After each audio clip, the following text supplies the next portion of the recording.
Il faut croire à la commission électorale indépendante puisque c'est elle qui a donné les premiers résultats.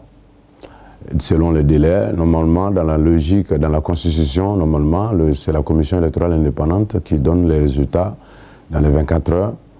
Et la stratégie du président sortant, c'était d'empêcher la commission électorale de donner les résultats dans ces 24 heures pour qu'on puisse tomber dans le délai du Conseil constitutionnel. Le Conseil constitutionnel qui est dirigé par un de ses amis, qui est dirigé par... non seulement c'est son ami, mais c'est celui-là même qui a dirigé sa campagne dans une ville de la Côte d'Ivoire qui s'appelle Divo, donc pas loin d'Abidjan.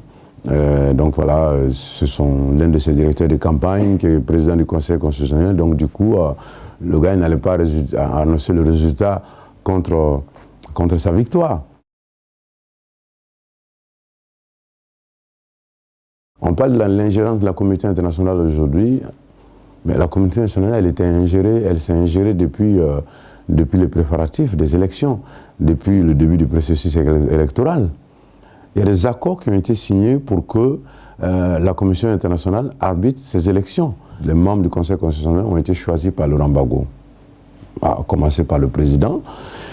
Et maintenant, pour qu'il y ait un peu d'équilibre, la commission électorale était composée de membres du parti de Alassane Ouattara, du membre du parti de Laurent Gbagbo et de Henri Konaté, donc du troisième parti, enfin de l'autre parti d'opposition, et de la rébellion. Et donc pour créer un peu, enfin pour avoir un peu d'équilibre, pour qu'il y ait un arbitre impartial, ils ont décidé ensemble que le représentant des Nations Unies certifie le résultat final. Je vais vous donner un exemple. Si vous donnez aujourd'hui la seule télé qui marche en France à Jean-Marie Le Pen et sa fille, vous leur donnez l'armée, une partie de l'armée, et vous leur donnez surtout, ce qui est important, c'est la télé nationale, la seule télé, qu'on coupe toutes les autres chaînes et qu'on mette, et qu'on donne la télé à choses comme on appelle à Jean-Marie Le Pen et à Marine. Mais ils vont vous faire passer des messages voilà, à brûler la France. Voyez un peu. Laurent Gbagbo, dès qu'il a perdu les élections et qu'il a commencé ses mascarades, ils ont coupé toutes les autres chaînes en Côte d'Ivoire pendant 1 mois et demi ou 2 mois.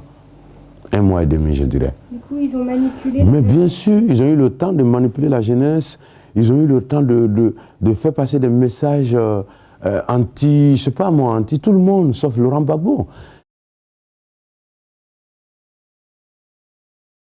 Ils sont tous des amis de la France. Laurent Gbagbo n'est pas être l'ennemi de la France et signer des contrats avec Bolloré. Il ne peut pas être l'ennemi de la France et signer tout dernièrement un contrat 3 ou 4 jours avant les élections. Il a signé un contrat avec Total.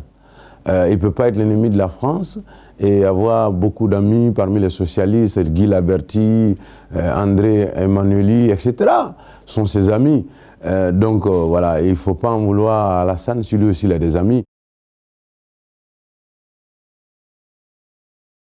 Cette année, en 2011, de 2011 à 2012, nous avons une quinzaine d'élections présidentielles sur le continent africain.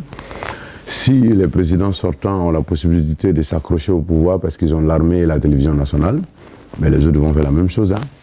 En Centrafrique, bientôt, le même scénario va se passer. Dans d'autres pays.